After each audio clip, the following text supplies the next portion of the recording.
반갑습니다. 공인중개사 강민재 팀장입니다. 정확히 어제죠. 12월 16일 정부는 예고 없이 강력한 부동산 대책을 내놨는데요. 이번에 나온 부동산 대책을 살펴보면 크게 대출, 세제, 청약 공급으로 나눠집니다.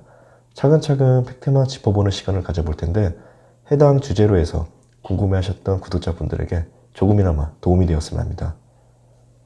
우선 보도 자료에 나온 순서대로 살펴볼게요. 가장 먼저 대출 규제를 강화한다 라는 내용이 보이는데요. 그 중에서도 가장 눈에 띄는 점은 LTV라고 하죠. 담보인정 비율을 의미하는 이 LTV를 한층 강화한다 라고 합니다.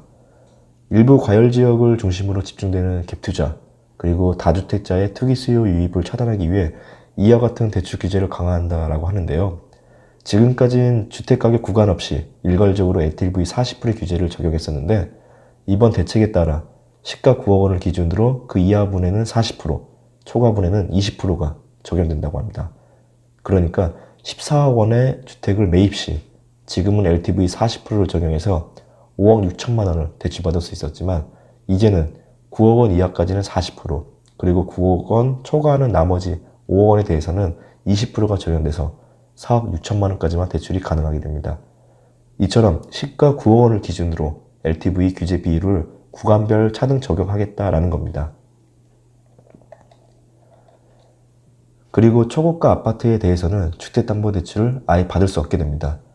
지금까지는 투기지역과 투기가열지구에서 다주택자에 대해 대출 금지 규제를 적용해왔고 1주택자 및 무주택자에 대해서는 LTV 40% 규제를 적용했었는데요.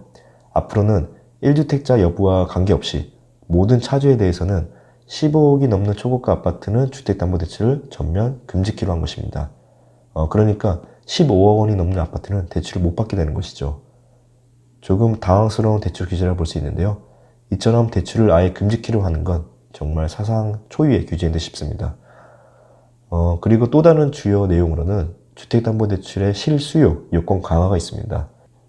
지금까지 1주택자는 2년 내 기존 주택을 처분하는 조건으로 주택담보대출이 가능했었고 무주택자는 공시가격 9억 원을 초과하는 고가주택을 구입하는 경우에는 2년 내 전입하는 조건으로 주택담보대출이 가능했었는데 이제는 그 기간이 2년에서 1년으로 단축이 됩니다.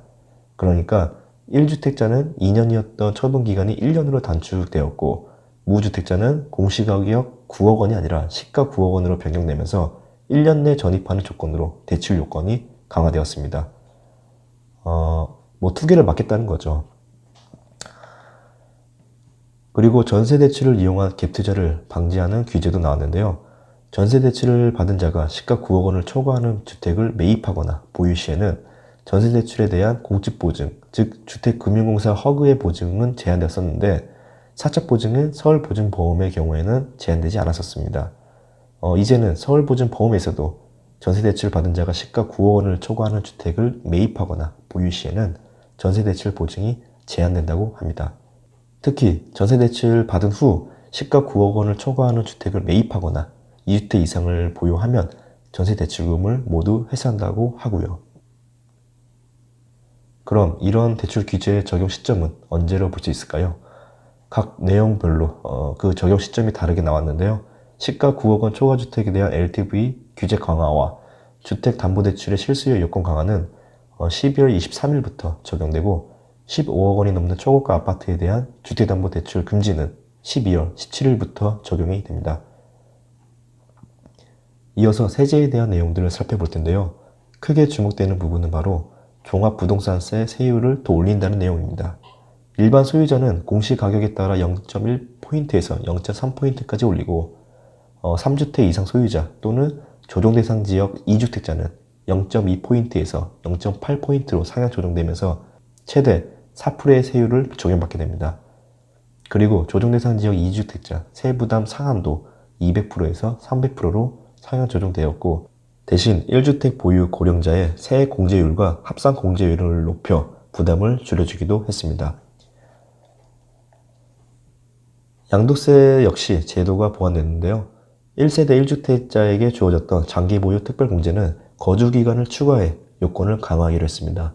지금은 실거래가 9억 원이 넘는 1세대 1주택자는 거주기간 상관없이 보유기간을 기준으로 최대 80%까지 장기 보유 특별공제를 적용했었는데 이제는 공제율은 기존과 동일하게 유지하되 보유기간과 거주기간을 나눠서 공제율 비중을 반반씩 반영하기로 했습니다. 그리고 2년 미만 보유주택에 대해서는 양도소득세율을 높이기로 했는데요. 현재 주택의 경우 보유기간 1년 미만은 40%, 그리고 1년 이상은 기본세율로 적용했었는데 이제는 보유기간 1년 미만은 50%, 그리고 1년 이상에서 2년 미만은 40%의 세율이 적용하게 됩니다. 이와 같은 세제 규제는 법 개정 후 2021년 1월 1일 양도분부터 적용한다고 합니다. 자, 이어서 민간특지 분양가 상한제 적용지역 확대 소식과 청약 요건이 강화된 소식을 전해보겠습니다. 지난달에는 이른바 핀셋 지정이라고 해서 강남 4구와 마포, 용산, 성동구 등에서 27개 동을 지정했는데요. 규제의 효과는 없이 풍선 효과만 만들었다는 비판이 거세지면서 이에 따라 이번에는 민간택지의 분양가 상한제 적용 지역을 대폭 확대했다고 합니다. 강남 4구인 강남구, 서초구, 송파구, 강동구, 그리고 마영송인 마포구, 용산구, 성동구를 포함한 13개 구의 전체 동 272개 동을 지정했고 정비사업 이슈가 있는 강서구, 노원구, 동대문구, 성북구, 은평구 이렇게 5구에서 37개 동, 그리고 경기도에서는 광명과 하남, 그리고 과천까지 3개의 시 13개 동으로 확대됩니다. 이렇게 해서 분양가 상한제 대상 지역은 동으로 봤을 때 기존 27개 동에서 322개 동으로 크게 늘어나게 됩니다. 민간택지 분양가 상한제 적용 시기는 2019년 12월 17일부터 효력이 발생합니다. 청약 제한 및 당첨 요건도 강화되었는데요. 공급질서 교란 행위 적발 시에는 일정 기간 동안 청약을 금지하고 있었는데 불법 전매에 대해서는 청약 금지 규정이 없었습니다. 그런데 이제는 공급질서 교란 행위 및 불법 전매에 대해서는 10년간 청약이 금지됩니다. 그리고 그동안 투기과열지구와 수도권 주요 지역은 해당 지역의 1년 이상 거주자에게 청약 우선 공급을 했었는데 이제는 2년 이상으로 거주 기간이 강화됩니다. 청약 재당첨 제한도 강화되는데요. 현재 분양가 상한제 적용한 주택이나 조정대상 지역, 투기과열 지구에서 당첨이 된 경우 지역과 주택 평형에 따라 1년에서 5년간 재당첨 제한이 적용됐었습니다. 구체적으로 수도권 과밀억제권역에서는 85제곱미터 이하의 주택은 5년간, 85제곱미터 초과의 주택은 3년간, 그리고 그 외 지역의 경우 85제곱미터 이하의 주택은 3년간, 85제곱미터 초과의 주택은 1년간 재당첨이 제한됐었습니다.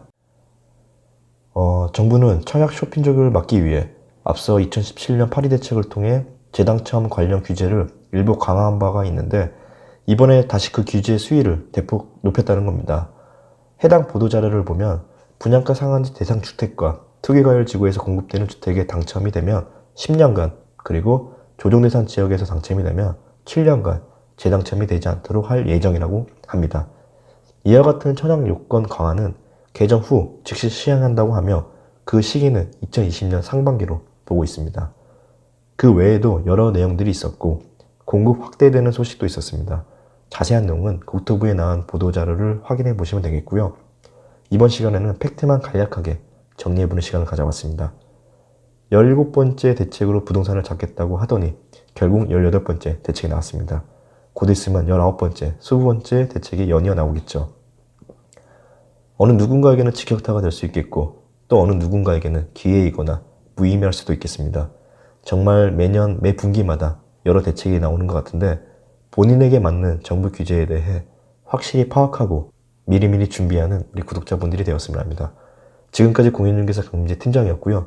다음 시간에는 알찬 소식들로 찾아뵙겠습니다. 감사합니다.